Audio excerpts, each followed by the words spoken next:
नमस्ते, सबको यथायोग्य प्रणाम आशीर्वाद।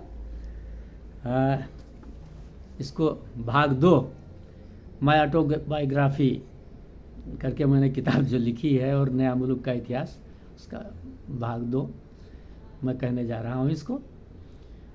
तो जब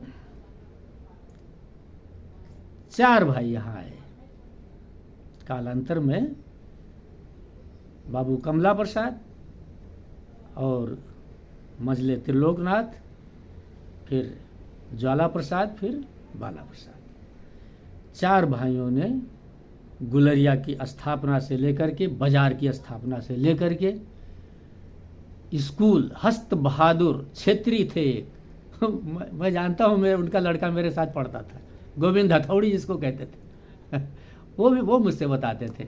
बहुत मैं छोटा था उस समय, कक्षा 6 में शायद या 7 में पढ़ता था।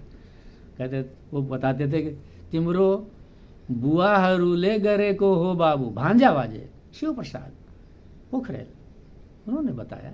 आज भी गोविंद बाजे हैं, गोविंद दाई बताते हैं, इन लोगों को मालूम है जो चीज़ इतिहास। और ललित बहादुर शाही दाई थे, वो बताते थे। सुरेश राज शर्मा से तो अब मैं तो बच्चा था, वो बड़े थे, लेकिन बड़ी घनिष्ठता थी शाम को मैं उनके साथ बैठता था, थोड़ा उनकी बात जरूर सुनता था। मैकूलाल भुजवा थे बताने वाले, सब इतिहास बताने वाले उस समय के लोग थे। भरत बहादुर शाह वो बताते थे। और अब्दुल सत्तार, ये गुलरिया बाजार वाले, नूरी नेपाल हइये हैं शफीक दादा हइये हैं, ठेकेदार शफीक अहमद, सब अभी तो बहुत पुराने लोग अभी तो हइये हैं, सब इतिहास बताने वाले। तो मैं शुरू करता हूँ कि हमारे पुरखों का जो उस समय जो बड़ा नाम चला बर्दिया में, और बड़ा हाकिम की बड़ी कृपा थी। बड़ा हाकिम तो नेपालगंज में उस समय तो अब सर में आल इन आल तो बड़ा हाकिम ही होता था, तो बड़ी कृपा की उसने। और हमारे ननिहाल की जो ज़मीन वगैरह थी, गणेशपुर वगैरह सब मौजा, वो सब नानाजी वगैरह ख़त्म हो जाने के बाद कोई देखने वाला नहीं था। मामा जी बच्चे थे तो सब लीलाम उलाम हो गया था। तो फिर लेकिन बाद में फिर बड़ा हाकिम की कृपा हुई, तो उसने अपना किसी तरह से क्या कहते हैं उसको, मतलब थोड़ा थोड़ा पैसा बुझाते रहने के बाद में माताजी या पिताजी के मतलब कहा कि ठीक है तुम लोग ले सकते हो, तो दे दिया था। तो वहाँ की ज़मीन जो हम लोगों को मिली ननिहाल की, वो इस तरह से बड़ा हाकिम की दी हुई ही कहना चाहिए, क्योंकि उसने स्नेहवश किस्ताबंदी में दी थी। तो खैर जो भी हो, पदमपुर से लेकर के पकड़िया गुलरिया तक और सब कहाँ तक पूरा इन लोगों ने अपना ज़मींदारी बनाई। जब ज़मींदार कहे गए, बड़ा हाकिम और माल के हाकिम ने लिख करके सब दिया इन लोगों को, तमाम अधिकार पत्र दिए। अब कागज़ वो सब पुराने हो न हो, लेकिन बहुत कुछ ऐसा हुआ। तो बाद में ये कमला बाबू फिर अड्डा तो कुंभर से चला ही आया था 1994 में। स्कूल ये बगलामुखी स्कूल का स्थापना शायद 1994 में हस्त बहादुर दाई बता रहे थे, ऐसे कुछ हुआ था शुरुआत। भांजाबाजी भी शायद ऐसे बता रहे थे, वो थोड़ा कंफ्यूज थे कि 93 है कि 94, लेकिन हस्त बहादुर दाई कह रहे थे कि 94 है। वो बता रहे थे कि मेरे ही आंगन में पहले, क्या नाम था उस मास्टर जी का जो बुलाया गया था बाहर से, चुकंदर मुंशी करके नाम मैं भूल गया सरी, मैं फिर बाद मेरे किताब में है। तो उन्होंने पढ़ाई शुरू करवाई थी, और उसके बाद में फिर वही स्कूल को जब हम मंदिर जब बन करके तैयार हो गया, टीन का मंदिर, तो फिर वहाँ पर मंदिर में हस्तांतरण कर मतलब भेज दिया गया था। तो 94 का ये जो आजकल का बगलामुखी है, इसकी स्थापना विक्रम संवत 1994 में हुई। तो उसके बाद में और तो स्कूल वगैरह नहीं थे, यही एक जस्ट स्कूल ही है। उसके बाद में ये कमला बाबू का इतिहास में थोड़ा बता दूं कि त्रिलोकी बाबू तो अपना जागीरदार थे, मुखिया हो गए थे, ये अपना अप डाउन करते थे, कहीं पदमपुर से अप डाउन करते थे ज़्यादातर, कहीं गणेशपुर भी चले जाते थे, अप डाउन करते थे, इस तरह से घोड़ा से अप डाउन होता था, ऑफिस होता था। और वहीं पर शर्मा जी के बगल में एक मकान भी दे दिया था तारा प्रसाद पाठक के उसमें कि आप यहाँ भी रह सकते हैं, आपको ये ले लीजिए। तो इस तरह से अपना ये करते रहते थे। बाला चाचा और ज्वाला चाचा पदमपुर में ही रहते थे।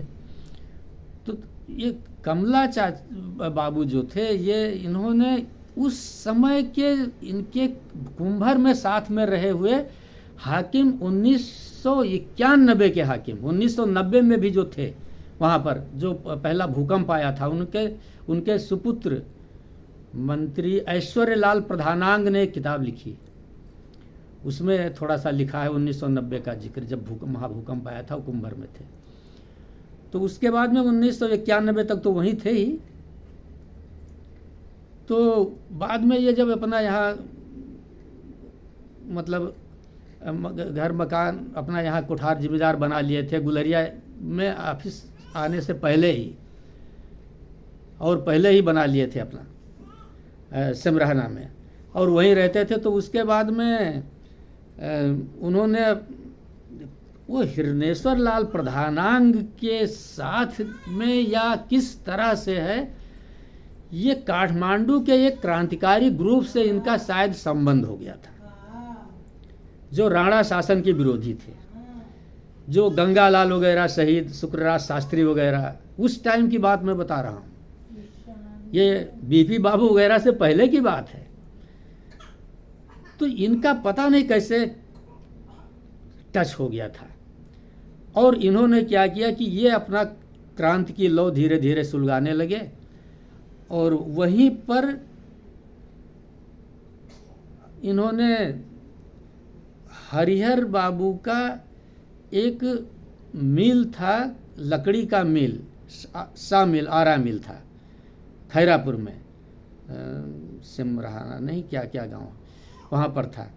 तो उसमें आग लगी और हरिहर बाबू का हुलाक चलता था निशानगाड़ा से पदनहा तक। उनकी हाथी पर पैसा जाता था, क्योंकि बैंक भी नहीं था नेपाल में, तो पैसा वहाँ निशानगाड़ा जाता था, फिर वहाँ से लखनऊ जाता था, लखनऊ में बैंक में पैसा जमा होता था। तो उनका पैसा भी लूटा गया, आग भी लगी। अब जिम्मेदार वही एक बहुत बड़े तो उस समय वही थे। तो शायद सरकार का विरोध प्रदर्शन या इस तरह से कुछ जैसे क्रांति में होता है, कुछ ऐसा हुआ होगा। तो उसके नायक कमला बाबू थे। अब ये एक विचित्र बात है।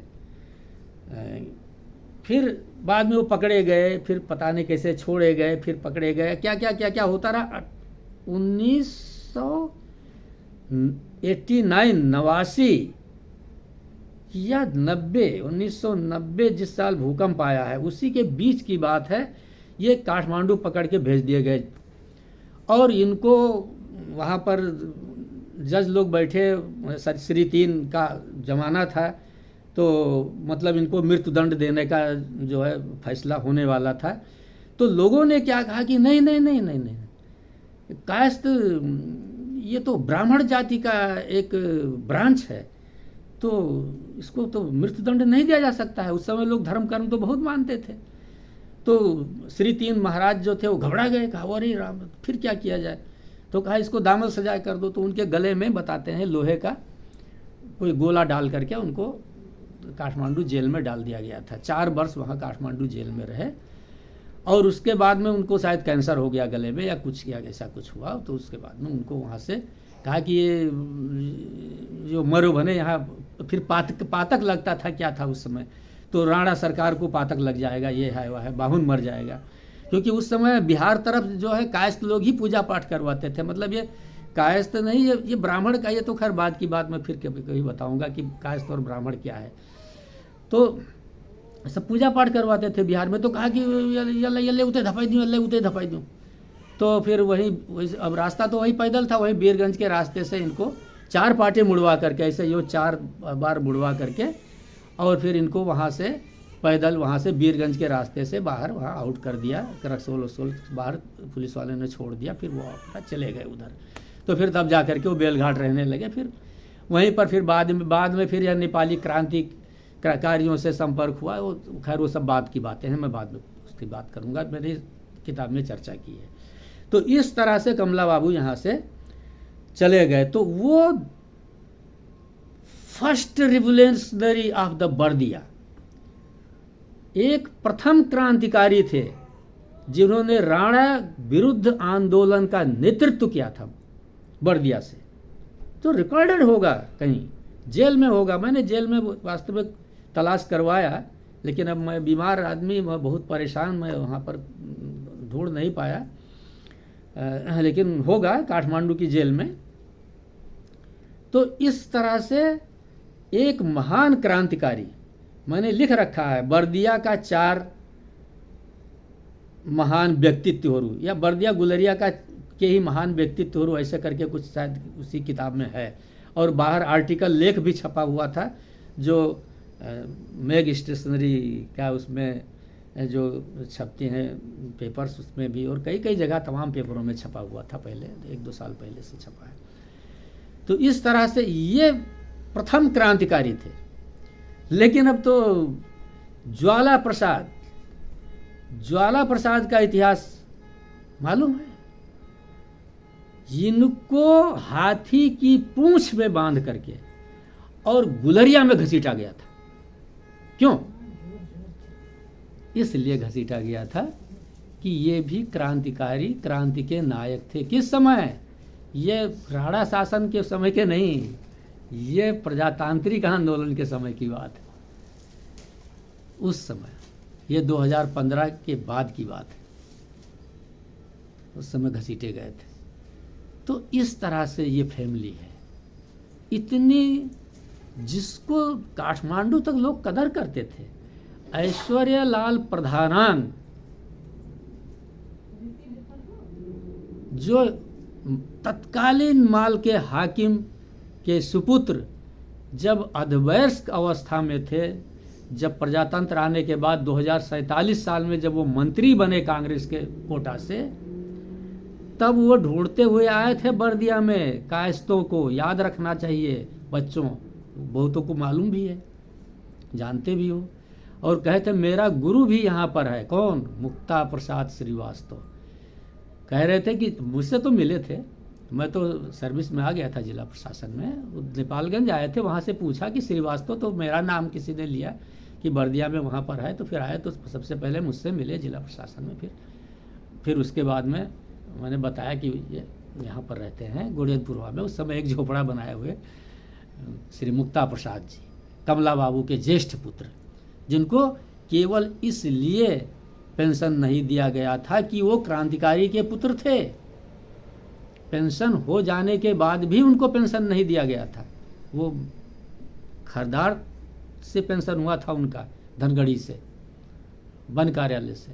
तो उन्होंने सब गए, भेंट वेंट किया, भेंटी चढ़ाया ऐश्वर्या लाल जी ने, और कहा कि आप तो महान हैं, चलिए मैं आपकी फाइल ढूंढवाता हूँ, कहाँ है, क्या है, आदि।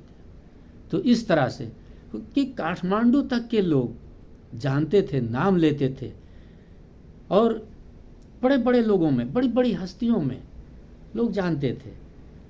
जब 2016 साल में बीपी बाबू की गवर्नमेंट थी, उस समय धादिंग और म्याग्दी तरफ की कहाँ भूमि की समस्या पड़ी थी। भूमि का कुछ नाप या जो कुछ भी क्या था समझ में नहीं आ रहा था लोगों के। तो लोगों ने याद किया, त्रिलोकनाथ कायस्थ एक वहाँ रहता है बर्दिया जिला में, जिसको ये पढ़ाई जिसने पढ़ी है उस अंग्रेज के पीरियड में भारत में, तो उनको बुला करके फिर, और उस जमाने में बुला करके फिर म्याग्दी और कहाँ इनको काम में लगाया गया था।